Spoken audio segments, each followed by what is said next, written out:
And our words for today, Abba, Father, taken from our first reading from the letter of St. Paul to the Romans, chapter 8. Brothers and sisters, we are not debtors to the flesh, to live according to the flesh. For if you live according to the flesh, you will die. But if by the Spirit you put to death the deeds of the body, you will live.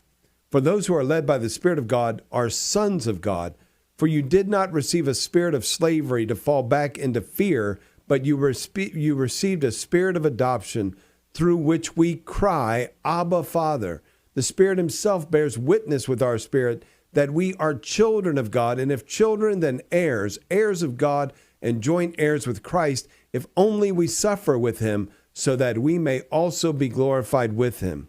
There's so much to unpack there, brothers and sisters, but let's start with this fact that God, our Father, is our Abba Father. He is intimate to us. He loves us. We went from slave and servant to sons and daughters of God through the death and resurrection of Jesus Christ. And we say, what a gracious, wonderful gift on behalf of Jesus. Yes, that's true. But who sent him?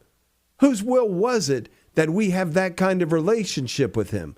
It was Abba, our Father, who wanted to reconcile that relationship. Not back to the one that he had with Adam and Eve. No, brothers and sisters, quite frankly, they were never sons and daughters of God. We are sons and daughters of God, taken up to a higher place because of the death and resurrection of Jesus Christ.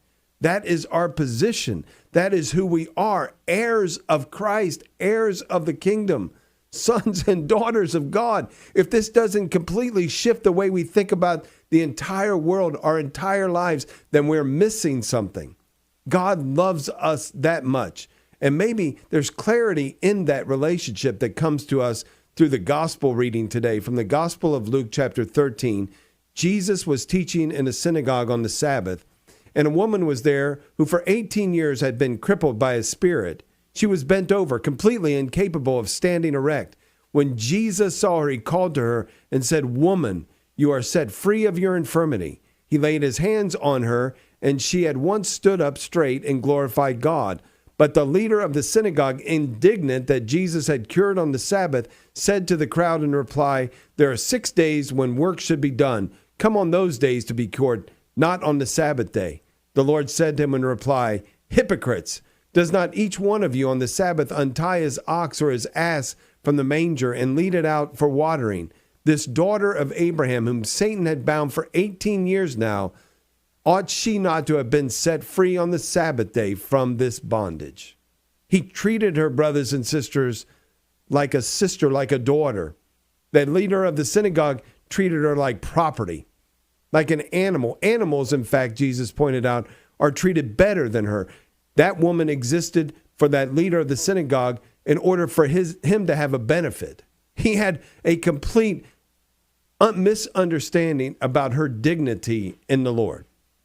And so now that dignity has been raised to the place of sons and daughters, and Jesus treats her in advance of his own crucifixion and death. He treats her with that dignity, that we might know how we are loved, how we are cared for, how we are desired, brothers and sisters.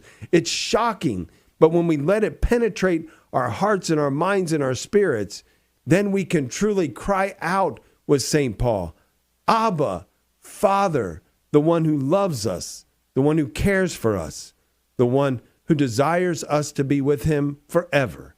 Abba, Father, our words for today.